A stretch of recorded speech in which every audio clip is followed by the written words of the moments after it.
केपी ओलीले राजीनामा दिएर युवा पुस्ताको हातमा देश सुम्पिँदै यदि यस्तो गरेमा केपी ओलीलाई तपाईले के प्रतिक्रिया दिनुहुन्छ? कमेन्ट बक्समा आफ्नो अमूल्य प्रतिक्रिया दिनुहोस्। मेरो नाम मनिष झा हो। मैले मेरो नाम मनिष झा भन्दै गर्दा तपाईहरु कतिजनालाई यो तराई मूलका हुन्, यी मधेसी समुदायका हुन् र कता कता यी मधेसवादीसँग पनि जोडिएका छन् कि भन्ने लाग्दो होला।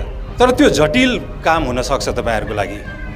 म तराई मूलका हुँ, म कुन समुदायको हुँ, कुन दलसँग आबद्ध छु भन्ने कुरा तपाईहरुले खोज्न थाल्नु भयो भने त्यो जटिल हुन्छ। सहज त के हुन्छ भने बुझिदिनुस्, म एउटा नेपाली हुँ र म कुन राजनीतिक धारणा बोक्छु, कुन समुदायको संस्कारलाई सम्मान गर्छु भन्दा पनि म यो देशको हित चाहन्छु भन्ने कुरा बुझिदिनु हुँदा झन् सहज होला। देश भनेको एउटा सिमानाले बाँधिएको भूमि हो र राष्ट्र भनेको त्यो सिमानाभित्र रहेको जमिनमा भावनाले बाँधिएको एउटा संस्कार हो। हामी देश त भयौँ, तर हामी अहिलेसम्म राष्ट्र हुन सकेका छैनौँ। तपाईलाई याद होला, जुन बेलामा हाम्रो छिमेकीले जसले चाहिँ हामीलाई जहिले पनि माया गरेको दाबी गर्छन्, त्यो छिमेकीले नाकाबन्दी लगाउँदै गर्दा हाम्रो राष्ट्रिय फुटबल टोलीले भारतमा गएर उसकै भूमिमा उसैको देशको राष्ट्रिय टोलीलाई हरायो र त्यो हराएपछि हाम्रो कयौँ सहरहरूमा, उपत्यका लगायत कयौँ सहरहरूमा, राजधानीमा एउटा जुलुस निस्क्यो। हामी खुसी भयौँ। यस्तै राष्ट्रिय झन्डाहरू लिएर हामी सडकमा निस्क्यौँ र हाम्रो देशप्रति र राष्ट्रिय फुटबल टोलीप्रति अझै पनि हामीले गर्व गर्न थाल्यौँ। तर त्यो बेला तराई वा मधेसमा त्यस्तो जुलुस निस्किएन।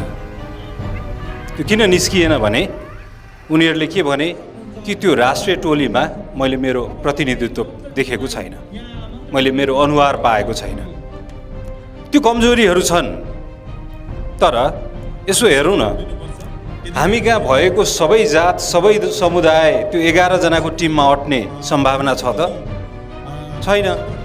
तर पनि त्यो पाउने वातावरण यो राष्ट्रले बनाउन सकेन, यो देश राज्यले बनाउन सकेन। हामी राष्ट्रियता कहाँ खोज्छौँ?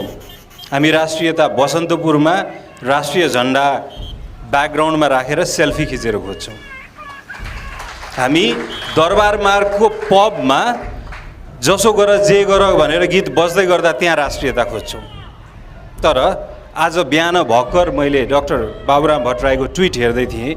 सुदूरपश्चिममा दसैँ मनाउनको लागि फर्किरहेको नेपालीहरू जसलाई विदेशी सुरक्षाकर्मीले उनीहरूले कमाएर ल्याएको सम्पत्तिहरू लुट्छन् र हाम्रो ती व्यक्तिहरूलाई सुरक्षा गर्नलाई बसेको हाम्रो सुरक्षाकर्मीले पनि केही गर्न सक्दैन र गर्दैन, किनकि हाम्रो राज्यले त्यो आत्मशक्ति दिएको छैन उनीहरूलाई। र त्यहाँ राष्ट्रियता खोइ त?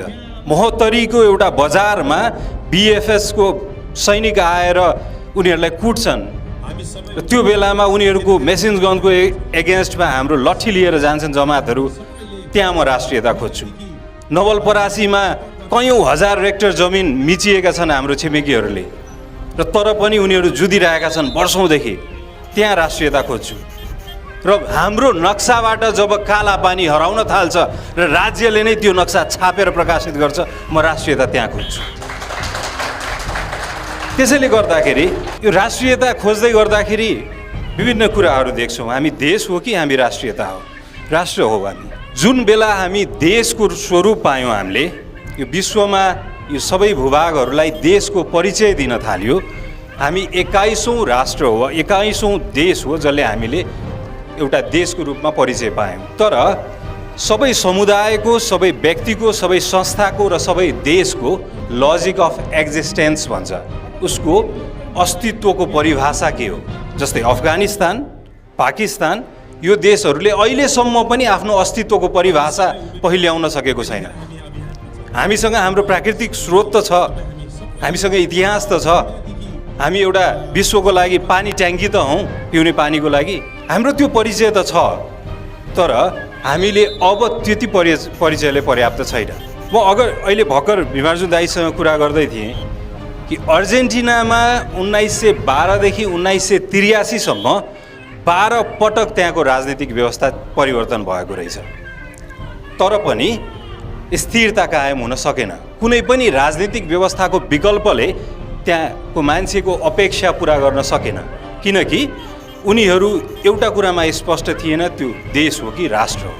कुनै एउटा भावनाले त्यहाँ बाँधेको थियो। हामी कहाँ पनि हेर्नुहोस्, 7 दशकमा 7वटा संविधान आइसक्यो, 7 दशकमा 6वटा राजनीतिक व्यवस्था परिवर्तन भइसक्यो, तर पनि हामीलाई थाहा छैन हामीले के खोजिरहेका छौँ, किनकि हामीले नियम त परिवर्तन गऱ्यौँ, संविधान त परिवर्तन गऱ्यौँ, व्यवस्था परिवर्तन गऱ्यौँ, हजारौँ मान्छे पनि मार्यौँ, तर हामी त्यो हाम्रो लजिक अफ एक्जिस्टेन्समै रुमलियौँ।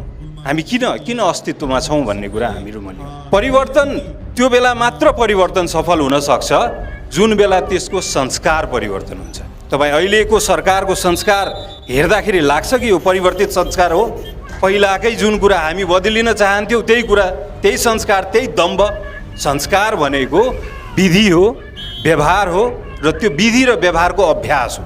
न यहाँ विधि परिवर्तन भयो, न व्यवहार परिवर्तन भयो, न त्यसको अभ्यास परिवर्तन भयो। 2/3 जनताले दिए, तर त्यही जनतालाई 2/3 दम्भ दिए।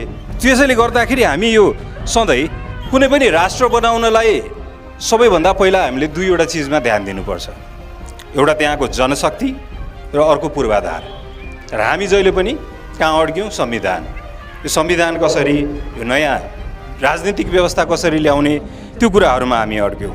यसरी हेर्दै जाँदाखेरि हामी हाम्रो देशको अहिलेको अवस्था, हामी यो अखण्डताको कुरा, विकासको कुरा गर्न किन आवश्यक छ भने ओबामाले पेरिस कन्फरेन्स जहाँ चाहिँ क्लाइमेट चेन्जको कुरा हुँदै थियो 2015 डिसेम्बरमा, त्यहाँ उहाँले भन्नुभएको थियो कि we are the first generation to face the impact of climate change and we are the last generation who has opportunity to control it. हामी पहिलो पुस्ता हौँ जसले वातावरण परिवर्तनको हामीले त्यसको मार खेपिरहेको छौँ, र हामी अन्तिम पुस्ता हौँ जसलाई हामीले अझै नियन्त्रण गर्ने मौका छ जोसँग।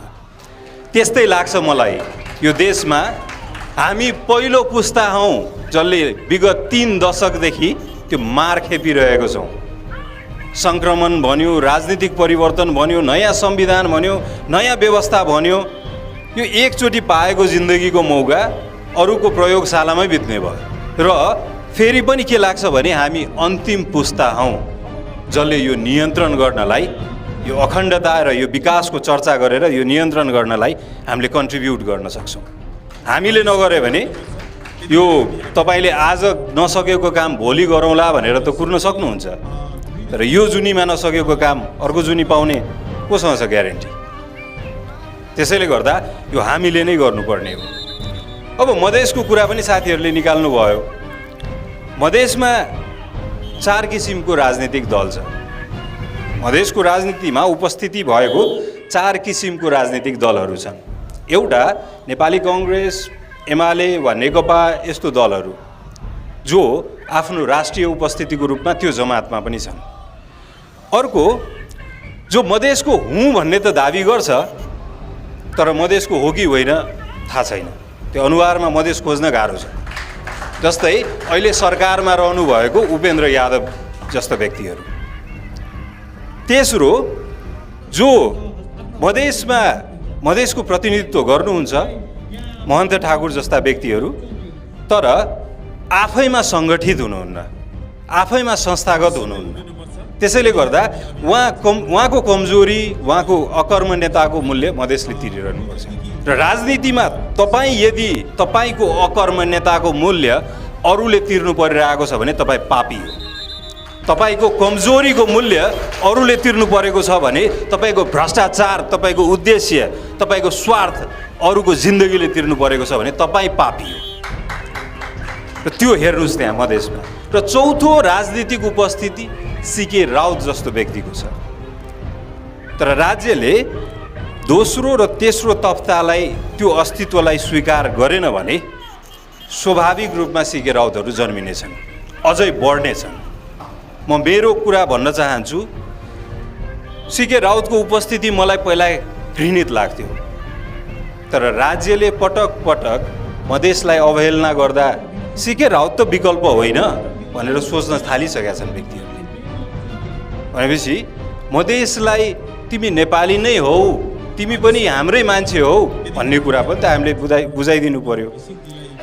मलाई यो आन्दोलनताका एउटा मेरो साथी जनकपुरको एकजना साथीले भन्नुभएको थियो, जसको बुबाको मृत्यु माओवादी कार्यकाल माओवादीको जनयुद्धताका भएको थियो र माओवादीले उहाँ नेपाल प्रहरीको सहीलाई हत्या घरमा गएर हत्या गरे पश्चात उहाँहरू बुबाविहीन भए। मधेस आन्दोलनमा लाग्दाखेरि त्यही नेपाल प्रहरीको प्रहरीले त मोदीको सन्तान भनेर त्यो व्यक्तिलाई लखाड्दै पिट्यो। अब उहाँ भन्नुहुन्छ मैले बुबा गुमाएँ यही देशको लागि, त्यही प्रहरी सङ्गठनमा लागेर मेरो बुबा जानुभयो, तर त्यही प्रहरी सङ्गठनले आज मलाई मोदीको सन्तान भन्छ। म मेरो देश खोज्न कहाँ जाउँदा यो त्यो देश त्यो तराईको व्यक्तिले यो देशलाई ट्याक्स तिर्ने, तर नेता खोज्न बिहार जानुपर्ने के हामीले नेता दिन सक्दैनौँ होइन? सो राज्यले आफ्नो आफ्नो अस्तित्व आफ्नो रोल सबै कुराहरू पनि गर्न पहिले आउन सक्नुपर्छ। हामी ग्रोथ भइरहेको छौँ। सरकार तपाईँले काठमाडौँको सवारी साधन हेर्न सक्नुहुन्छ नि, सवारी साधनको सङ्ख्या त्यो ग्रोथ हो, त्यो बढिरहेको छ, तर त्यो पिचको स्ट्यान्डर्ड हेर्नुहुन्छ क्वालिटी त्यो डेभलपमेन्ट हो। हामी डेभलप भइरहेका छैनौँ। हामी सडकको अवस्था खस्किरहेको छ, तर त्यही सडकमा चढ्ने सवारी साधनको सङ्ख्या बढिरहेको छ भनेपछि हामी ग्रो भइरहेका छौँ, तर हाम्रो स्ट्यान्डर्ड हाम्रो डेभलपमेन्ट भइरहेको छैन। तर यो देश बनाउनको लागि म पटक पटक साथीहरूलाई भन्ने गर्छु, कुनै एउटा पुस्ताले चाहिँ ओभरटाइम काम गर्नै पर्छ र त्यो पुस्ता आगामी पुस्ता होला, पहिलोको पुस्ताले गरिदिएको भए हुन्थ्यो भन्ने त्यो एक्सक्युजमा नअड्क्यौँ। त्यो पुस्ता हामी हुनुपर्छ। हामी ओभरटाइम काम गरौँ, हामी एक्स्ट्रा मेहनत गरौँ र अब यो देशको डेभलपमेन्टको लागि लागौँ, अखण्डताको लागि लागौँ र विकासको लागि लागौँ। फेरि पनि आयोजकहरूलाई धन्यवाद।